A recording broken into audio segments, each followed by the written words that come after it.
What's going on YouTube? And I want to talk about the career and legendary moments of basketball's superstar of superstars, Michael Jordan. The man, the myth, the legend, the trash-talking, one-of-a-kind athlete that changed the NBA forever. But what motivated Michael Jordan to become the greatest player to ever live? Well, getting cut from the varsity team in his sophomore year for being too small definitely put a chip on Jordan's shoulder, and he would go on to dominate the junior varsity team while averaging 25 points per game. And by that next summer, Jordan had grown 4 inches, and in his senior year was invited to the 4th annual McDonald's All-American game, where he proceeded to score 30 points, and Jordan would then accept a scholarship to play for the North Carolina Tar Heels, led by legendary coach Dean Smith. He would go on to hit the game-winning shot in the 1982 championship game versus the Georgetown Hoyas, who was led by fellow superstar Patrick Ewing, and Jordan would be named to the ACC All-American First Team twice, while averaging 17 points per game, and in his junior year, he declared for the 1984 NBA draft. The Chicago Bulls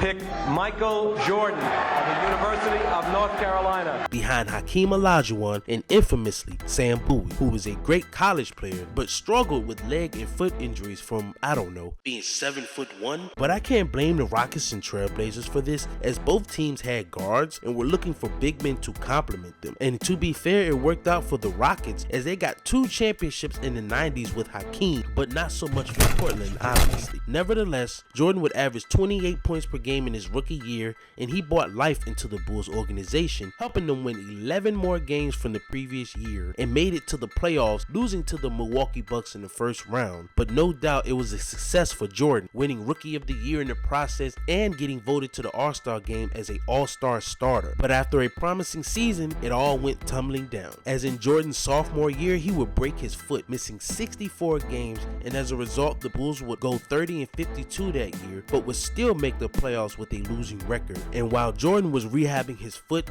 he asked the Bulls if he can go back to North Carolina and rehab his foot. They said yes, and while Jordan was there, he would play full 5-on-5 games without the Bulls' knowledge, which means he returned just as the postseason started and would infamously drop a still record 63 points against who some consider the greatest team of all time, the 85-86 Celtics, led by Larry Bird and Kevin McHale. But the Bulls would get swept, mainly due to how great the Celtics were and Jordan not having a lot of help around him. And for the next 5 seasons, Jordan will recover completely from the foot injury and post some of the best seasons in NBA history, joining Wilt Chamberlain as the only 2 players to score 3,000 points in a single season, while improving his already stout defense, becoming the first player to ever win Defensive Player of the Year and MVP in the same season. But Jordan lost in the first round to the Celtics twice, and as great as Jordan was, he had to start winning. In the 1987-88 season, the Bulls would draft Scottie Pippen and Horace Grant, and they improved to 50-32 thanks to Jordan's brilliance and the Bulls' defense, led by Charles Oakley. The Bulls got out of the first round for the first time in the Jordan era, beating the Cavs in the first round, but would suffer their first defeat to the Detroit Pistons, led by Isaiah Thomas and Joe Dumars, a team in their own right who was on the come up. And next season was no different for Jordan. He once again led the league in scoring, but the Bulls would win 3 less games that year, once again beating the Cavs in the first round and hitting that game-winning shot over Craig Elo that sent the Cavs home, commonly referred to as the shot. And for the second year in a row, the Bulls made it to the Eastern Conference Finals to face the Pistons, and this time the Pistons came up with the Jordan rules. Every time Jordan drove to the basket, Pistons would hit him, double him, trap him, do whatever they had to do to get the ball out of his hands and make somebody else beat them. And for the second year in a row, the Pistons beat the Bulls, this time in 6 games, and will go on to win the title that year. Meanwhile, Jordan and the Bulls knew they had to get better to beat the Pistons, so Jordan trained and got stronger,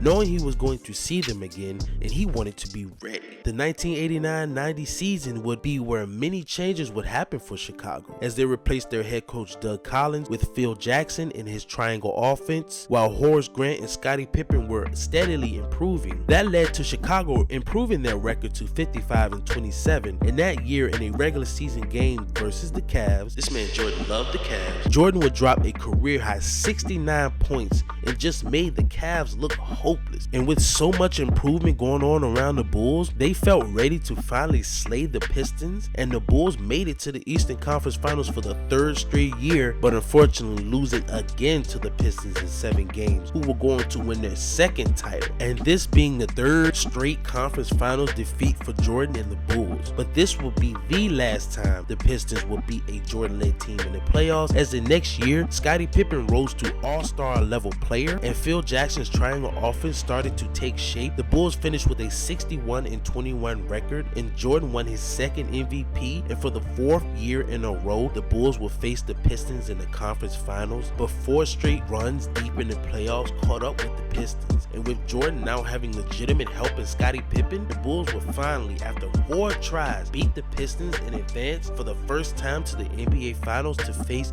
the Los Angeles Lakers, led by 5-time champion Magic Johnson, but Kareem had retired and the Lakers were just not good enough to beat the Bulls, as Jordan won his 1st championship, 1st Finals MVP, and 2nd League MVP. Of course, one of the most iconic moments in that series being in Game 2 when Jordan switched hands and made the layup, and this represented a changing of the guard in the NBA, as in 1992, the Olympics allowed the NBA to use NBA players instead of college players, and that 1992 USA Olympic team, often referred to as the Dream Team, was and still is the greatest assembly of talent any basketball Olympic team has ever seen. And one player that infamously wasn't on the team was Isaiah Thomas. It's said that because of the bad blood he had with the bad boy Pistons, Jordan didn't want Isaiah on the team, and because he was Michael Jordan, they agreed, and Thomas was never invited to play for the team, even though he clearly deserved it, being a 2-time NBA champion. Players like Bird, Magic, Jordan, Barkley, Robinson,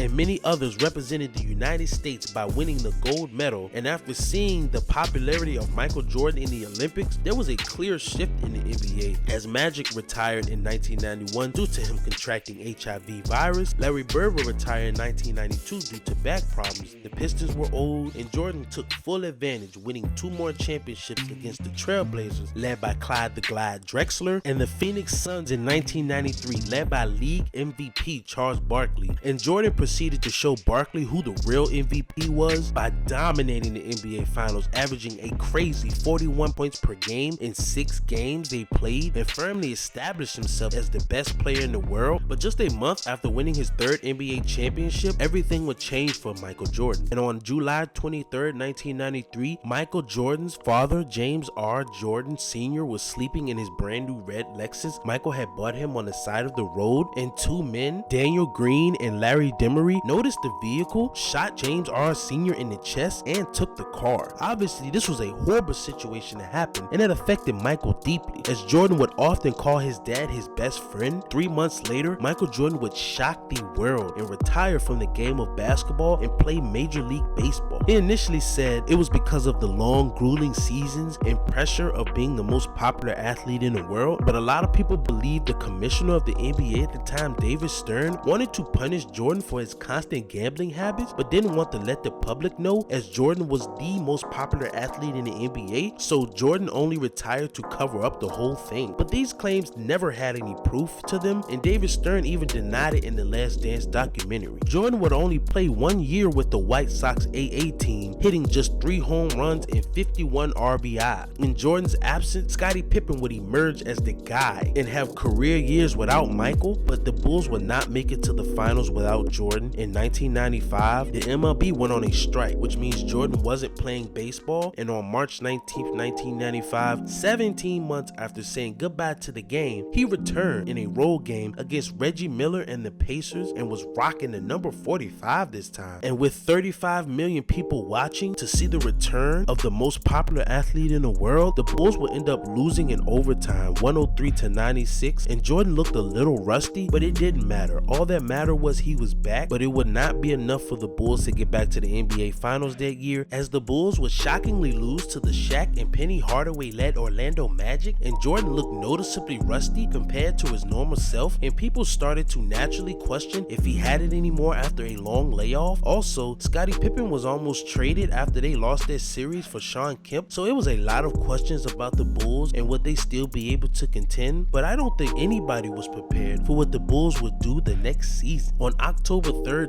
1995, the Bulls would trade their backup center Will Perdue for Dennis Rodman, and he would majorly contribute to what is regarded as one of the greatest seasons in NBA history. The Bulls won a then record 72 games, only being broken in 2016 by the Golden State Warriors. The Bulls went on a record 44-game winning streak, starting 37-0 on their home court, and Rodman gave the Bulls that tenacious rebounding, that hustle, and that defense that the aging Bulls desperately needed. And the Bulls would cap off their season with Jordan's 4th championship against the hungry and talented Seattle Supersonics, led by aforementioned Shawn Kemp and defensive stud Gary Payton, giving Jordan his 4th MVP, and once again led the league in scoring with a little over 30 points per game, and proved he was still the best player on the planet. Jordan and the Bulls will make it to the NBA Finals the next 2 years, beating the Karl Malone and John Stockton-led Jazz in 1997 and 1998 to give Jordan and the Bulls 6 championships total, while also racking up another MVP award by 1998. Unfortunately, Jerry Krause, the Bulls general manager, has been wanting to make a change to the team for a while and made it clear he didn't want Phil Jackson coming back in 1999 as the coach, saying, "I don't care if you go 82-0, you're not coming back here." And because Michael Jordan respected Phil Jackson and didn't want to play for another coach, it basically was set in stone that this was it, the last dance. And that's exactly what happened, as on January 13th, 1999, a couple days after I was born actually, Jordan retired for the 2nd time. Then Phil Jackson left to the Lakers as their head coach. They traded Scottie Pippen and waived Dennis Rodman, and ever since, the Bulls has never made it back to the NBA Finals, and Jerry Krause was fired in 2003. So no, Jerry, management doesn't just win championship, players do. I know the Bulls were getting older, but I think they could have gotten another championship out of that team, but hey, we'll never know. The man that inspired so many people around the world was gone, and the NBA felt it, as the NBA's ratings took a steep decline after Jordan's retirement, as the 1999 NBA Finals suffered a 40% drop from the year prior, even though the New York Knicks played in those finals. Now, that wasn't the only reason for the lack of interest in the NBA around this time, but it was a big part of it. And in 2001, 2 years after calling it quits, Jordan would accept a job as the president of basketball operations for the Washington Wizards, and there he was, back in the NBA, and this deal gave him 20% ownership of the team, and Jordan sought out to be better than Bulls management was with him. And with the 2001 draft coming up,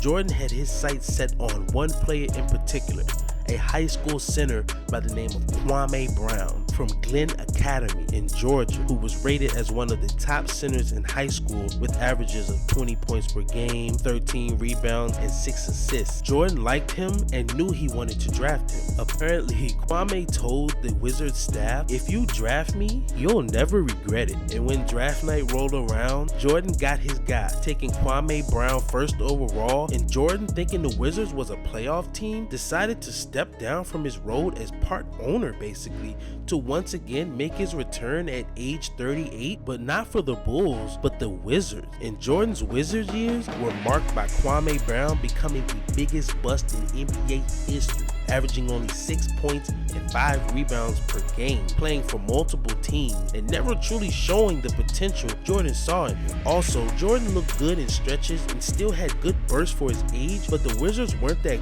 good, never making the playoffs in Jordan's 2 seasons there. So after playing 142 games for the Wizards from 2001 to 2003, Jordan for the 3rd and final time called it quits. Jordan thought he would be able to return to his role back in the front office. The Wizards owner said, "Nah, buddy, you built and played for this team that just missed the playoffs for 2 straight seasons, and you think you finna come get your job back? Nah." So they basically fired Michael Jordan, and he would go on to buy the Charlotte Bobcats, now known as the Charlotte Hornets. Overall, Michael Jordan had a career many players can only dream dream of. He redefined what a superstar was and absolutely is a global icon that not only dominated on the court but continues to dominate the shoe market, as his Jordans are still the most bought shoes 20 years after he retired. No matter what moment, Jordan rose to the occasion with jaw-dropping performances, a truly one-of-a-kind talent and basketball player. And that is all I have for y'all. Please like and subscribe if you enjoy, because I want to do all the NBA legends. With that being said,